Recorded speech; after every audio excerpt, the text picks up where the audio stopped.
Coming up on the bench, people in Syracuse were canceling other plans on Saturday because the Irish were in town. The Cuse, the old blood of the sport, battled Notre Dame, the new blood of the sport, in front of a whole lot of fans. We've got the highlights from a monumental showdown in the Dome. While Syracuse men's lacrosse was at home, SU women's lacrosse hit the road twice this past week with stops in what some call the pizza capital of the Northeast, maybe even the country, and a first trip out west. How did the Orange stack up in both matchups? The highlights and more coming up. Plus, SU softball began its long stretch away from home with a trip to the ATL. Cole Purvis was down there and will give us the latest on the up and down season for the Orange. And Syracuse tennis has struggled in ACC play over the weekend. SU hosted Virginia Tech and UVA, but could the Orange get back on track? We've got those highlights and Drew Albaugh in studio to break it down. This is On the Bench, baby, and it starts right now.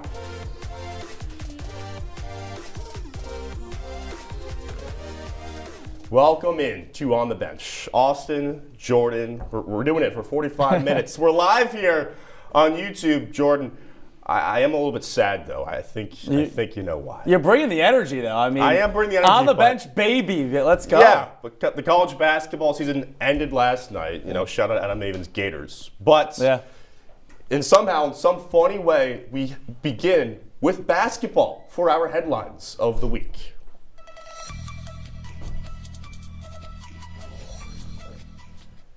Syracuse basketball legend Carmelo Anthony has been elected into the Naismith Basketball Hall of Fame class of 2025. Melo guided the Orange to their one and so far only national title in 2003, where he won Most Outstanding Player for the Final Four.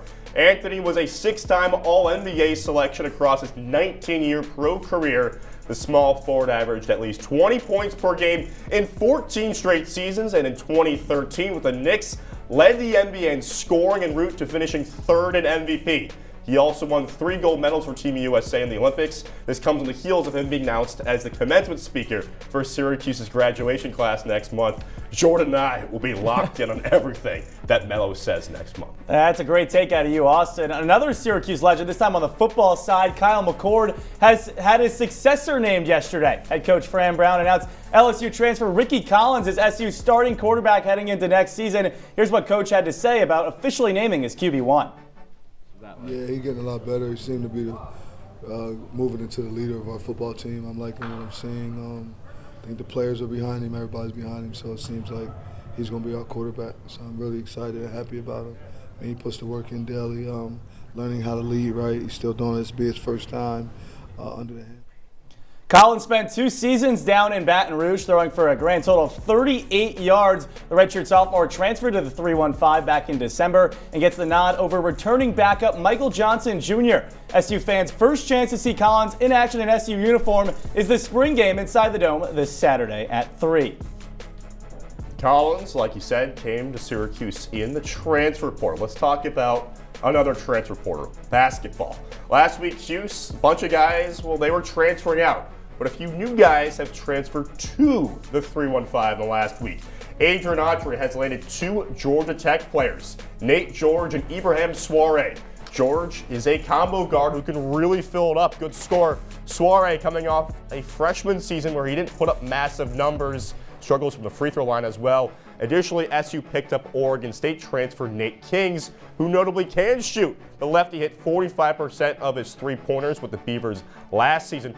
Now, for more on these additions, Jordan is now joined by the most competitive person I know, Gino Antimarino from Cuse Countdown. Well, I appreciate that. Oh, thanks for stealing it. It was a toss to me, Gino. I didn't say I was the most competitive person ever. I got to compete for I am the host toss of this show. You're the most competitive. Your hair's looking a little bit less than normal. I just got a new haircut today. But we're here to focus on basketball. I'm just giving you a little jab there. We're here to focus on basketball. Like Austin said, a couple additions in the transfer portal. Gino, what are your thoughts on a couple of those guys? Yeah, obviously the 2 latest guys with Nathan George and Ibrahim Soiree. George is obviously, if you've been living under a rock and you're a Syracuse fan, led the ACC in assists per game last season at 6.5. Syracuse last year was about middle of the pack in assists per game last year in the ACC, so that's obviously a big pickup for them.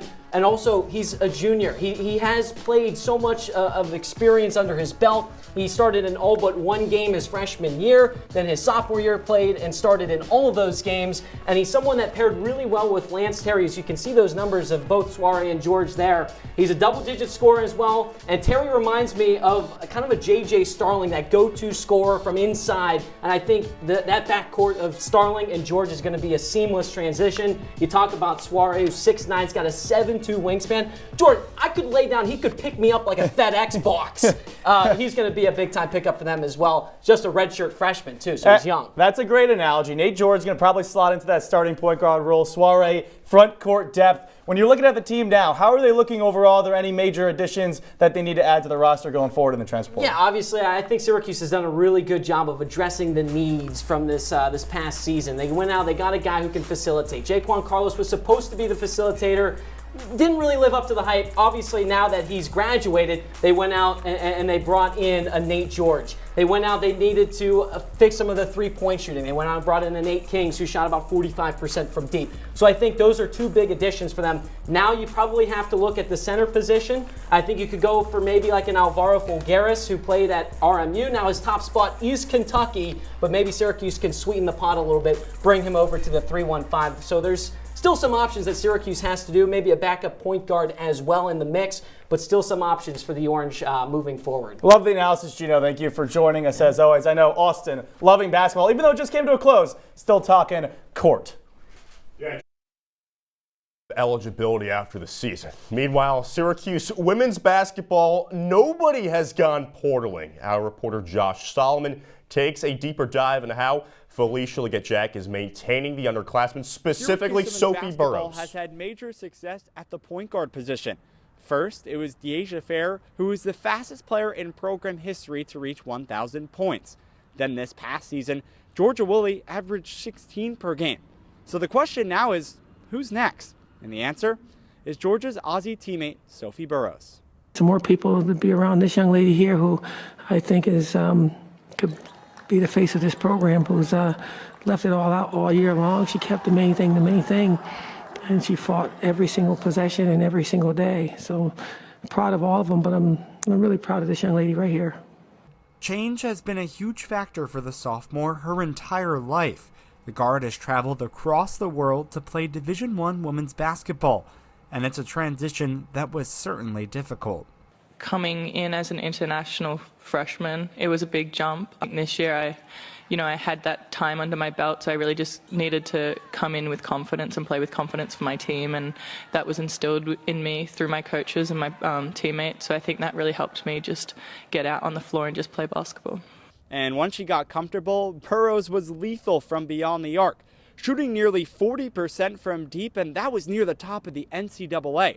In one contest earlier this season, against Virginia Tech, Burrows shot 8 for 12 from distance, and after the game, Coach Jack just summed it up best. She's just going to be the future of this team. She is so locked in. She's so special. She plays the game like it's a chess match. She doesn't play the game like a checker game. She really kind of absorbs what's going on and communicates with Georgia, and they help me run this team. I'm so proud of her. In order to be that future, she has to lead her squad. So what did Burrows learn from Woolley this season? I think Georgia is probably the most competitive person I've ever met. I mean, she'll fight you playing Monopoly. Just seeing her fight day in and day out through injury, through whatever she's going through, to be there and show up for our team, it's something that you don't get from a lot of players. So it's really inspiring to watch her fight for a team like that. Now it's time to see what Sophie Burrows can do when the spotlight is on her next year. Josh Solomon, CitrusTV. Syracuse play Notre Dame, the back-to-back national champs. Could the Orange muster up a big-time victory? We got highlights in just a few moments.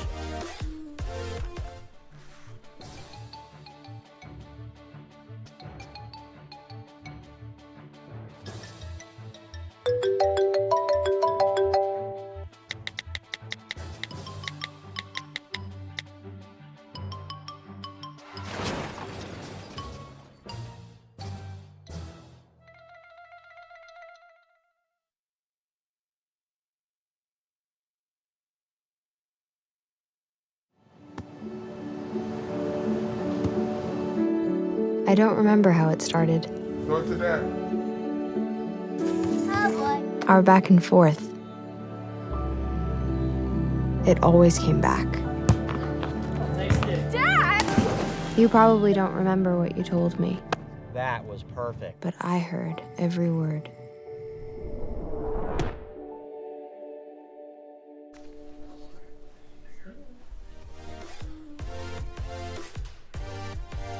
Welcome back to On the Bench, everyone. Austin, Barach, Dome expert, Jordan Leonard over here. Austin, we're just talking during the break. What's your number one favorite experience in the Dome? Syracuse over Miami, the football game, down 21-0. The comeback, that was awesome. That was awesome. We were talking about it before the break. Syracuse men's lacrosse had a multitude of different rivalry games each year. Cornell's a regional one. Johns Hopkins has that historical factor. So what does that leave Notre Dame where they played this weekend? The Orange have lost 7 straight to the Fighting Irish and faced number 5 ND on Saturday. Our Dan Shalom, before the matchup, caught up with fans with their thoughts on where the rivalry stands and the electric atmosphere in the Dome. Syracuse and Notre Dame, a matchup that's been played 17 years in a row, featuring some of the most hyped games in college lacrosse. This year wasn't any different, with number 7 Syracuse looking to notch its first win against 5th-ranked Notre Dame since 2017. Safe to say the buzz around the JMA Wireless Dome was at an all-time high. It's going to be good. This is going to be really good. Look at the crowd already. It's already large. We got more people coming, so we're excited. We're going to get this victory today. How long have you been a fan for? Oh, a long time. I mean, I've been at the championship games down there in Boston many years. So, yep, I've seen it all. I've done it all. I've been here, and I'm ready to go. Syracuse fans, I mean, we have the biggest fan base, I think, in the country, you know, as far as the attendance and the Dome. It's awesome. I think this is our year, you know. I mean, the way they're playing, they're coming together, and it's going to be a close game. Notre Dame obviously is very good, but Syracuse is coming together with all their offensive firepower, and the defense and the face-off guy is just unbelievable. So I think we'll stay in the game, and we're going to win. It wasn't just SU fans who were excited for what the game had in store, though. This is my first lacrosse game live ever in person. So we're excited, and yeah, it's going to be a great game. Notre Dame and Syracuse share a lot of tradition, and it's always special when two tradition-laden programs meet on the field. Notre Dame is seeking history, its 3rd straight national championship, which interestingly mirrors Syracuse's history. It was the last team to three-peat, if I'm not mistaken, 88 through 90. Along with the visiting Notre Dame fans, even some SU alums knew they couldn't miss a top 10 clash. A freshman 15 years ago at this point. I've seen some great games, and I'm expecting nothing but the best. It makes me remember the great matchups that we've seen throughout the years. I mean, a lot of Duke games, even back to the old Big East games, Villanova, all those. It's just exciting. So in front of the largest crowd in college lacrosse this season, would it be the 7th-ranked Orange earning their first win against the Fighting Irish in 7 years, or would the back-to-back national champions keep their dominance going? Let's find out. Thanks, Dan. 11,200 fans in attendance. You saw how many Dan talked to, and Syracuse fans were not happy to start off the game. A 3-0 Notre Dame run to start the game. Devin McClain with the goal right there, but then it was all Cuse. Peyton Anderson with a goal right there. He had a goal and 2 assists on the day. Everyone was getting in on the action, and this was really the Joey Spallina, I'm coming to dominate game. Right through 5-hole right there. Austin had an audible gasp when we were at the game together in the upper deck. Then Wyatt Hoddle. If Wyatt Hoddle is scoring these goals coming from X, Syracuse is going to be dangerous this season. 7-3 SU on top, and then just before the half, Joey Spallina once again a first-half hat trick. Syracuse scores 8 unanswered to lead 8-3 at the halftime break. We skip to the 4th quarter. SU's defense was on fire, held Notre Dame scoreless for nearly 40 minutes, bridging the first half and second half, but you knew Chris Kavanaugh was going to get going at some point. Second goal of the day right there. That trimmed his deficit to 10-7, but how about that fake? I mean, that was absolutely nasty from Joey Spallina. 4th goal on the day, most in an ACC regular season game in his career. And then just the distribution. The extra man goal from Trey Deer, 13-7 SU on top. And then you got to go to Owen Hiltz. Don't leave him open from outside. Whips it to the top left corner. 14-8. Syracuse gets the job done. 14-9 was the final score. Austin, you were saying that this was the number 17 game you've ever seen. Syracuse breaking a losing streak. How is that number 17 on your list? I guess I'm just so lucky. I've been to so many awesome games in the Dome, but this was fantastic, right? You need to get a win here because Notre Dame has been the class of the sport the last 2 years. Obviously, they lost a lot. No Pat Cavanaugh. Chris was visibly frustrated. Got to give a lot of credit to John O'Dearna and the job that he did with this defense. All right, so all of this sets up a top 5 tilt this weekend. Number 4, Syracuse, and number 1, Cornell. Last year in Ithaca, the Big Red won a thriller over the Orange. But this year, we're going to Long Island. So who better to get us set for that than a Long Island native, John Baccio? Yeah, I am so excited for that one. That's going to be sick. And it's just so surreal, like playing a top 5 matchup. There's a large sense of joy prior to a top 5 tilt between number 4 Syracuse men's lacrosse and number 1 Cornell Saturday. But why? Because the game goes down at Mitchell Field in Uniondale, right in the center of Long Island, home to over 20 combined players from both the Orange and the Big Red. SU attackman Joey Spallina said he's been wanting to play back on the island for a while now. I think if you ask Coach Gate, I think I asked him, since my freshman year, if we could play on Long Island. And, now, since we've gotten Coach O, I've had a couple more guys in my corner that want to go back home. For Syracuse midfielder Michael Leo, Mitchell Field brings back a whole lot of memories. So it's going to be cool just to play at Mitchell Field where I grew up playing lacrosse kind of at those big NLF tournaments, showcases. So it's going to be like a full circle moment. A duo in this contest who may know the area better than anyone is Cornell's Jack Cascadden and Brendan Staub. The Fogo defenseman pair grew up just 5 minutes from Mitchell in Garden City, where they've built their careers together.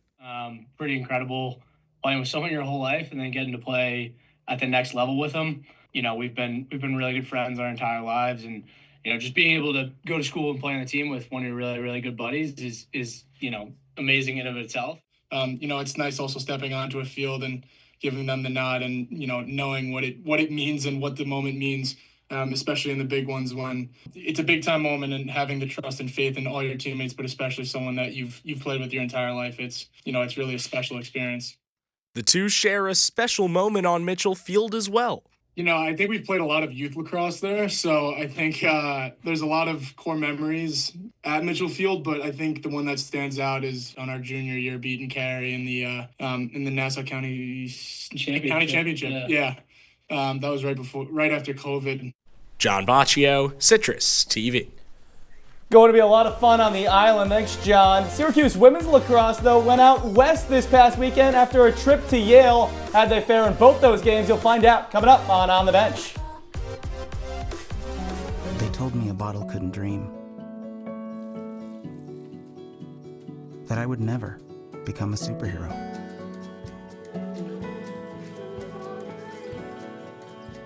But I learned how to fly. Just to come back in a new disguise and be the hero that I've always wanted to be.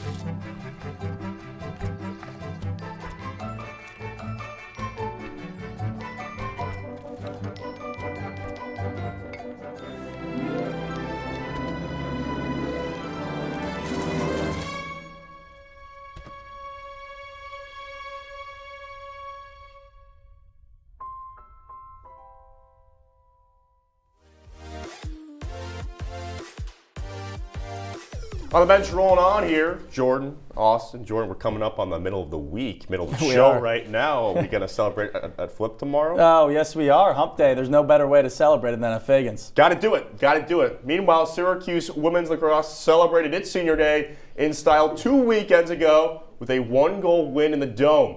Last week, they had 2 road games. Get this, Yale and then California. Normal week, right? Let's check out first what happened in Connecticut. So this is a rematch from last May in the Dome, the quarterfinals of the NCAA tournaments. Jordan called this the pizza capital of the world, the Northeast. And Yale, they came out hungry, guns a-blazing, revenge on their mind. Taylor Lane with the unassisted goal just about a minute in. And then Fallon Vaughn, the pride of Concord Carlisle, gets it past the goaltender. 2 of 5 goals for her on the day. Cotter scores for Syracuse to make it 3-3. It's tied 4-4 at the end of 1. We go to quarter number 2.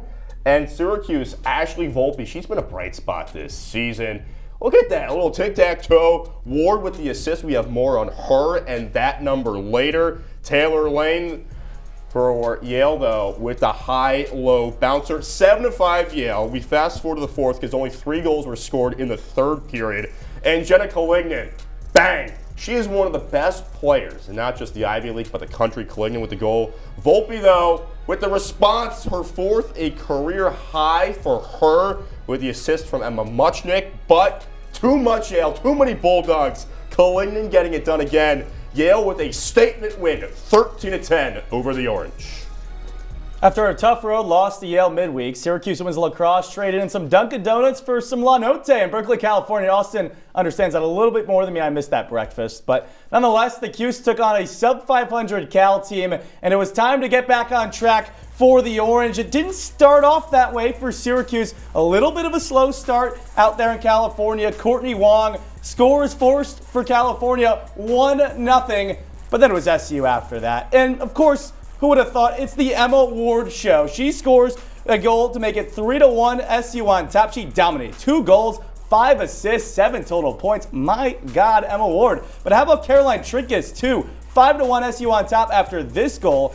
SU only assisted, though, on 7 of the 18 made goals, 5 of which, though, Austin, from Emma Ward. That's just absolutely nuts. Not as much distribution, but coming from a similar figure. California would score back 9-5 the halftime score. Not as close as it was or should have been, at least in the first half. Then you skip forward to the third quarter. The Gracie Britton game as well. She scores right there. Career high 5 points, 3 goals, 2 assists. Turnovers were the story of the day, though, for Cal. You see it right there. 17 total turnovers for Cal on the day. And, you know, if you're trying to beat an Orange team, you got to take care of the ball, especially when you're getting shots on Daniela Gayette. She was a brick wall. 8 saves, 6 goals against. That's good for a 57% save rate. Daniela Gayette, there was questions going into the season, but she dominated so far this year for Syracuse. 18-6, the win for Syracuse. And Sydney Chan was out in California to take it all in.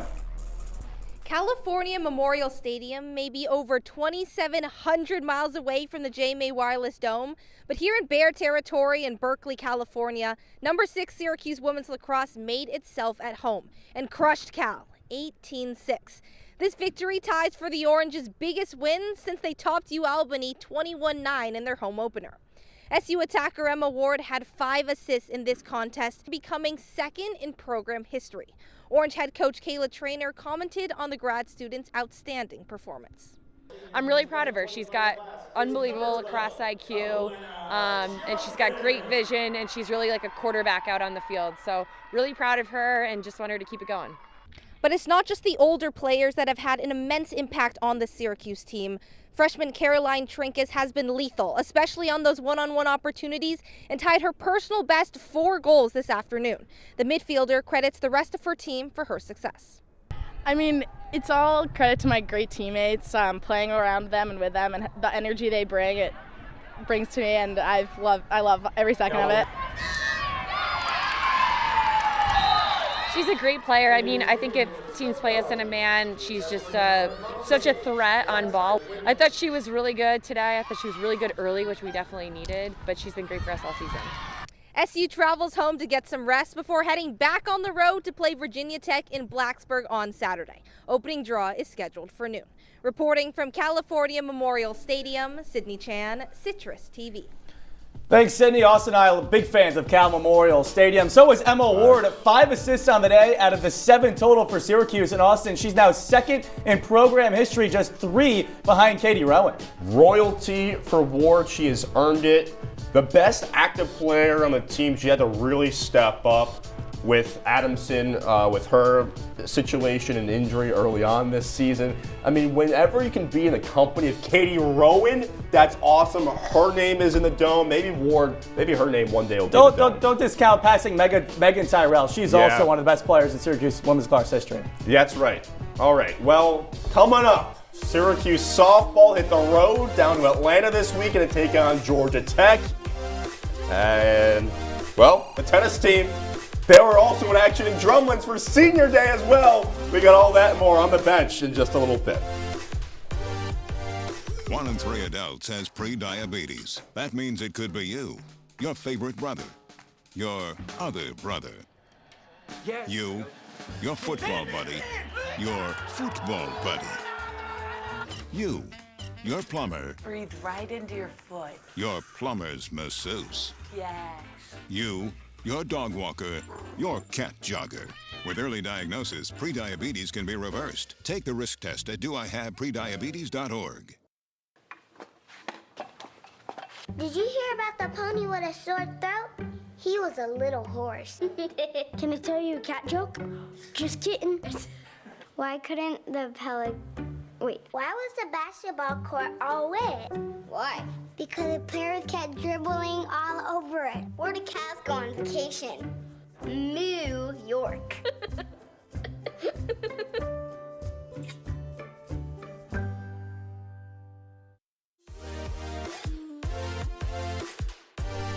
Welcome back into On the Bench, everyone. Austin Barach, Jordan Leonard breaking everything down. And Austin, I'm a big fan of talking about the weather.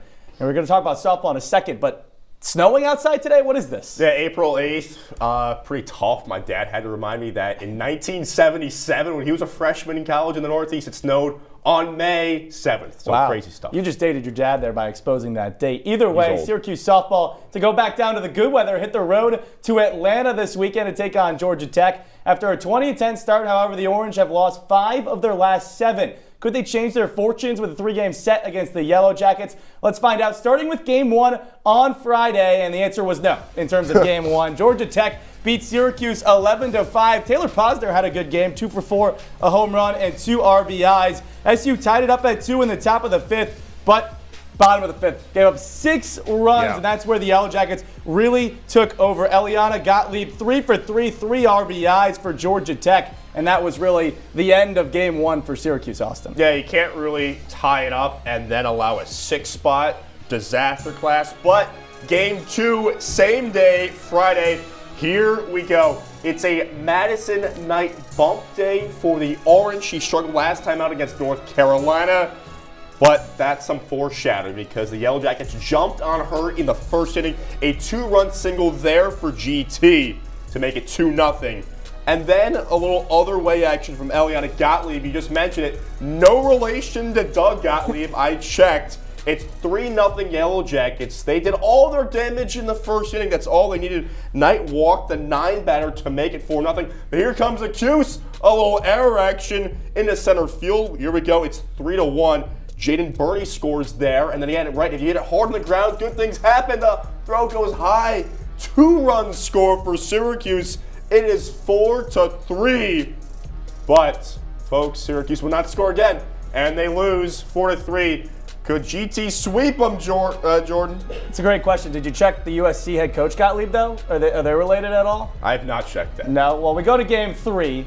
No relation, potentially. We don't know, but it didn't matter because Syracuse came to play in Game 3 of the series. We skip forward to the 5th inning. Low-scoring game. Syracuse, Madison Knight. She got the pitching done today and an RBI single. That ends up being the game winner. 1-0 Syracuse on tap. Madeline Lopez had doubled. She comes in to score, and it wasn't done there. We go to the 6th. Taylor Posner. What a hammer. It looked like it was going out off the bat. Off the wall. RBI double. Jaden Burney comes in to score. Back-to-back doubles. Burney, then Posner. RBI for her. And then how about another double? 2 pitches later, Madeline Lopez. That looks like a dinger. It didn't end up going out. Oh, somehow. Just off the top of the wall. I don't know how that did not go in. SU on top 3-0, and that was the final score. Syracuse came to play, avoided the sweep in Game 3, takes the game 3-0, and Cole Purvis was down in Atlanta. What you got, Cole?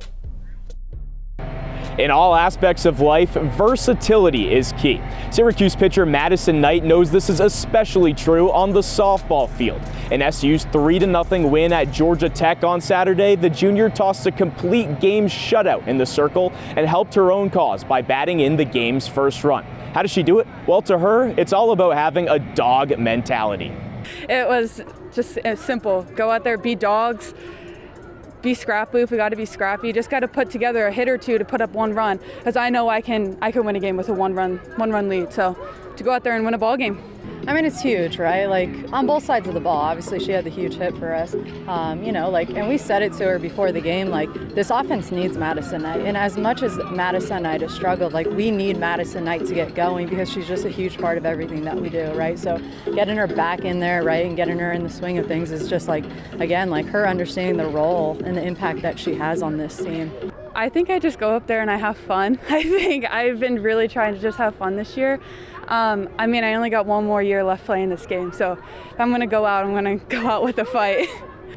Knight and the Orange made sure they didn't leave Atlanta empty-handed. Now in the home stretch of its season, Syracuse needs every win it can get to make the ACC tournament. It can continue to push towards that goal next weekend at Virginia.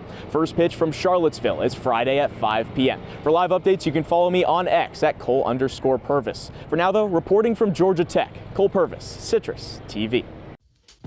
Cuse avoiding the sweep. 2 games Friday, a game Saturday, and Austin, that game Saturday was crucial. The pitching was there, enough hitting, couple RBI doubles, that 3-0 victory. Good vibes coming back to the 3-1-5 for Syracuse. Yep, first time winning in Atlanta since 2017. The pitching with Knight and Juliana Verney, they're the key, right? They have combined for like 75% of the innings pitched for this team this season. The pitching improves as the weekend goes along. Knight, you just heard it, big part of that. A huge part of this interesting next little stretch. It's still got about 2.5 weeks before they return to Skytop Field. So, all right. SU tennis entered the weekend 1-7 in ACC play with 4 straight defeats. Syracuse hosted an equally struggling Virginia Tech squad on Friday, and then a strong Virginia team on Sunday. So for the final time this season, to Drumlins we go. So this is the Friday matchup against the Hokies, who notably have 0 ACC wins. So let's go to doubles action. Virginia Tech took 2 out of the 3 matchups. The Orange won the 3rd doubles matchup with Monika Wojcik and Serafima Shastova 6-2. So booyah there. Now we turn to the singles action. What would it be? It was super competitive. Miyuka Komodo and, that was not great. Miyuka Komodo easily won her matchup, 6-1, 6-1, right? Straight sets there. Serafima did her thing as well, and Wojcik also won. So it's 3-3. Virginia Tech took the other 3 matches, 2 of which went to the 3rd set. One of them went into the extras. The Hokies won the overall match, 4-3. Syracuse fell to 8-8 on the season. So Jordan, senior day, different story. It's a tough one, Austin, when you lose to a winless in ACC play Virginia Tech team. How about number 5 Virginia coming in for senior day? Maybe they should have tried Virginia Tech as senior day. Tough Virginia team, and didn't get off to a great start. Doubles matches always first in women's tennis. SU lost all 3 doubles matches. However, Miko Komodo and Nelly Konezkova went up against the #1 doubles pair in the country, put up a fight, lost 6-4 though. So the doubles point goes to Virginia, and it didn't get any better in the singles matches too. Syracuse only earned 1 point in the singles match. Serafima Shastova defeated the 30th ranked singles player in straight sets, 6-0, 6-4. That's domination. Miyuka Komoto, Shiori Ito, both didn't finish their matches. Both were in the 3rd set when Virginia clinched the victory. The loss dropped Syracuse to 8-9, 1-9 in conference play. The Orange have lost 6 straight. They have not fared well in ACC play. 2 losses in Drumlins this weekend. You see the highlights. It was not Syracuse all weekend long. You look at the ACC standings. Duke, Virginia, number 3 there in the ACC. You don't even see Syracuse. They're going to be on the 2nd page. They're fighting at the bottom of the bracket. You see Virginia Tech also got a 2nd win, I was assuming, against Boston College over the weekend. Syracuse and BC down there at the bottom. It's going to be tough sledding, Austin, for Syracuse the rest of the way. Yeah, they got 2 more regular season matchups. Syracuse does both on the road, and for more, we bring in the much cooler version of me, Drew Albaugh. Oh, come on. Finally on the show, the blonde hair, the cool looking face. Much shorter version of you, too. Shorter, that's like the only thing I got going for me right now. Hey, I'll take it. Some are saying he's better at basketball than me. All right. Maybe that. Close matchup for sure. Yeah, it was. Well, we have some questions for you here. Senior day was Sunday, Yeah. right? And I want to get this right. So Miyuka Komodo and Shiori Ito, they played with Syracuse all 4 years. What are their legacies on this program? Yeah, they've been as consistent as the Tide for Syracuse, but the Tide is about to set for the very last time. Both played for 4 years for the Orange, combined for almost 140 total matches the two sides have. And Miyuka Komodo and Shiori Ito, very quiet off the court, very poised leaders, but the second, Austin, they get on the court, they're the two loudest players Syracuse has. They are energetic, they're fun, they're super exciting to watch also. They play on that back line, moving back and forth. They love to rally, wear out their opponents, and both Miyuka Komodo and Shiori Ito have been what Syracuse tennis has been about for the last 4 seasons.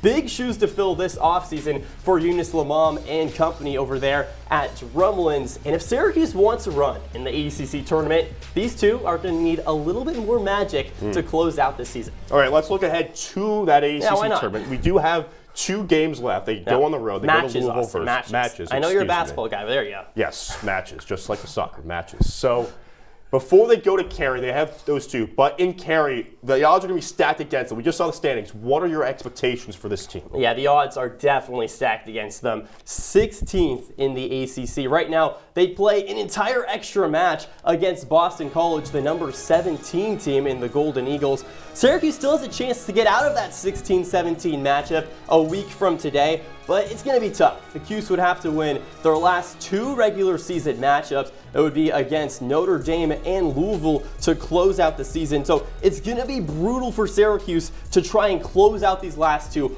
Odds are Syracuse is going to play a week from today against Boston College. And even if the Cuse gets past the Golden Eagles, guess what would have to happen, Austin, for them to make the NCAA tournament? They got to beat a really good team. Yeah, they got to win 5 matches after that, including some top 10 teams like Virginia, Duke. So it's going to be tough for Syracuse to try and make this NCAA tournament, but I got a gut feeling. Miyuka Komodo, Shiori Ito, they got a little bit more life, a little bit more magic in them, and hey, might be watching a little bit more Syracuse tennis. All right, well that's game, set, and match on this segment. Coming up on the bench, we got our performers and our plays of the week. We're closing out shop in just a moment. Meet Norm. He lives with anxiety, but with the help of this latest innovation from Be Normal, he can be normal, just like everyone else. With the swipe of a finger, you can project happiness, confidence, machismo. Why settle for being real when you can be normal? The Normal Maker. New from Be Normal. This item doesn't really work because there's no such thing as normal. We're all different. What we like, how our brains work. In fact, 1 in 5 of us live with mental illness. Don't filter who you are. Start by talking to someone you trust. And remember, there is no. Hey, Bobo, do trees tell each other stories?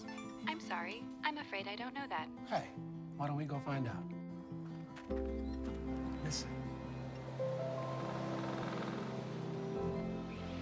Can birds draw pictures? I don't have an answer for that.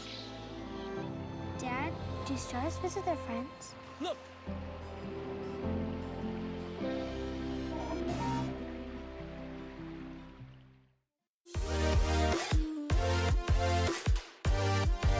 We're back, and we have no time to spare. Jordan, Leonard, Austin, Barrett. Jordan, let's do it. Let's get to the performers of the week. I'll start things off with a number 5. We're going back to the tennis courts. And here we go. It is Serafima Shastova. We just talked about her with Drew a little bit. On Friday against Virginia Tech, she handled her business in that 4th singles line, winning 6-1 and 6-3 in her individual match. And then you see on Sunday, handled the number 30 singles player, Annabella Zhu, 6-love and 6-4. Serafima Shastova, number 5 on the week. Good performance right there. But number 4, we go to the lacrosse field and we go to John Mullen. Absolutely dominated Notre Dame and Will Lynch. 16 of 23 at the face-off X. 11 ground balls after losing the first one. Mullen won 5 straight faceoffs, which led to 6 straight goals. He leads the country in total faceoff wins and 5th in faceoff win percentage at 65%, Austin. That's just nuts. And he made an awesome hustle play going out of bounds. Might see that Love that stuff out of Johnny Mullen. We go to number 3. We go to the softball diamond. Taylor Posner, not to be confused with Mike Posner, who went to school in Carolina. She did some damage in Georgia. If you know, you know. Usually not known to hit super well, batting around .220 entering this series, but look what she did. All those hits, 2 for 4 with a 2-run game-tying homer in Game 1, an RBI in Game 2 with a run, and then 1 for 3 with an RBI double in Game 3. 6 straight games with an RBI for Taylor Posner, including 3 straight down at GT. Posner did damage in Atlanta. Our number 3 performer of the week, Emma Muchnick, did damage in Yale and California. Number 2, I was getting ahead of myself. Emma Muchnick, number 2 over Taylor Posner. 2 goals and an assist against Yale, and then 2 goals for a total of 2 points against Cal. The former Maryland transfer really taking over a bigger role on this offense once Olivia Adamson went down with an injury for the rest of the season. And at number 1, we have Joey, wait for it because his last name's so awesome to say, Spolina. Come on now. That was a good bet. The 4 goals, the 1 assist, the first half hat trick like Jordan mentioned earlier in the show. It was the laser beams. It was the finesse. They were saying Notre Dame's going to shut him down. Oh, it's a big game. Oh, whoops. Come on now. That was clean. He worked hard to get open, and he was awesome as a playmaker. Just what the doctor ordered on Saturday to get the marquee win over the back-to-back defending champs. It was really big for Joey Spolina to perform well in a big game against Notre Dame. Syracuse defeating Notre Dame for the first time in 7 tries. But it's time for the top plays. We got our performers. Now top plays of the week. We start with number 5. We go back to Lax. You mentioned it, Austin. John Mullen had an insane play. Joey Spolina, rather. Fake shot and the goal. Bottom left corner. That was nasty. Oh, no, gotta wait for it. It's a little bit in slow motion right now. Wait for it. Oh, no. And then he hits it. Bottom left corner for the goal. Number 5 play of the week. 24 was shook. We saw that in real time. I felt bad for him. At number 4, the diamond we go. Madison Knight, watch this. Yup, I got it. The comebacker, and she turns 2. Oh, don't get off the bag like that. Come on, Georgia Tech. What are we doing? But Knight, look at the reflexes. She was awesome, the 2-way player, and the wherewithal to throw it back. Sunday win for the Cuse. How about number 3? We've gone lacrosse, we've gone softball. We go back to women's lacrosse. I mean, that's just disgusting. Emma Ward, you don't even see it on the first one. You have to watch it in slow motion. The behind the back goal. Ooh, she drops it at first, corrals it, boom. Bottom left corner. That one counts. Love it. Let's stick with lacrosse. Let's go back to the men's side. The first goal of the game, the number 2 play of the week. Peyton, the freshman Anderson. The poise, the balance, the body control, gets it done. Tiptoes the crease. I mean, somebody needed to step up in this moment for Syracuse, and Peyton Anderson was the guy. Other attackers have been out with injuries and whatnot, and he did it. Peyton Anderson has never lost to the Fighting Irish in his collegiate career. Well, yeah, he's 1-0. Tim taking on a long pole, by the way, in that highlight right there. But how about our number 1 play behind the back goal, Ashley Volpe? That's disgusting. I mean, right outside the crease. Emma Ward had a really good one at Cal. Look at this in slow motion. Ooh, ooh. I mean, bottom right corner. You really can't practice that, Austin. No. That's just good lacrosse. You can't. You can't practice that. You can't really practice this. This is our last time as a duo on the bench. I agree. I do want to set the record straight. For anybody that's watched us on TV together, he's just really tall. I'm not actually that short. I know this is the memo you have to tell your grandmother every time she watches us. Everyone thinks I'm so short, but you just happen to be really tall. I'm not going to apologize for who I am, the late growth spurt. I know, but you know, one of the favorite memories we had was doing the basketball in the CitrusTV basketball studios back in February. The new CitrusTV basketball studios. It's great stuff. They did that, and now they renovated this place here. It's pretty cool. The money's off the chain. All right. Thank you to the producers. Thank you to the viewers. We end you with the images of the week. In order to be the champs, you got to beat the champs. And Syracuse has a chance to do something it hasn't done in the last 7 meetings. take down the Fighting Irish. Works towards near goal line extended. One-on-one matchup. Splits a pair of blue jerseys. A shot and a goal! Peyton Anderson goes airborne. Throw up on the far side. Despolino, low to high. He beats Ricciardelli. The game is knotted. Finds Hilt in the slot, and he lets it go and scores!